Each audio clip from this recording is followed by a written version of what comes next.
High বন্ধুরা, কি অবস্থা, কেমন আছো? আশা করি অনেক অনেক ভালো আছো। তো আল্লাহ তাআলার রহমতে আমিও অনেক ভালো আছি। এখানে আমি রান্না করতে এসেছি মাছ দিয়ে, মাছের ডিম দিয়ে এবং কি 3 ধরনের সবজি দিয়েছি। এখানে দিয়েছি হচ্ছে ধুমরা, আলু আর হচ্ছে কাঁকরোল। এগুলো দিয়ে আমি ঝোল করছি। তো দেখো, দারুণ একটা সুন্দর একটা কালার আসছে, সবুজ সবুজ ধুন্দল।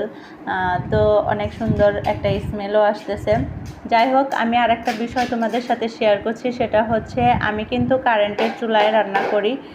আর হচ্ছে যে আমার প্রত্যেক মাসে এই চুলাতে রান্না করতে গিয়ে আমার প্রত্যেক মাসে মানে ফ্যান, তারপরে বাল্ব এসব জ্বালিয়ে মানে সমস্ত মানে মাসিক আমার কারেন্ট বিল আসে 1000 টাকা করে। তো মাসিক আমার 1000 টাকা করে যদিও কারেন্ট বিল আসে, তারপরেও আমি বলবো যে অনেক ভালো। কারণ হচ্ছে যে গ্যাসের সিলিন্ডার 2200 টাকা করে। গ্যাসের সিলিন্ডার আমার 1.5 মাসও যায় না। মানে একটা গ্যাসের সিলিন্ডার 1.5 মাসও যায় না, আগেই শেষ হয়ে যায়। তো সেক্ষেত্রে 1000 টাকা করে কারেন্ট বিল আসলেও আমার মনে হয় অনেকটা সেফ বা ভালো। এটা আমি ওয়ালটন শোরুম থেকে নিয়েছি, তোমরা চাইলে এটা নিতে পারো। চুলাটা অনেক ভালো এবং কি অনেক সাশ্রয়ও হয় আর কি, আমার মনে হয়। তো সবাই ভালো।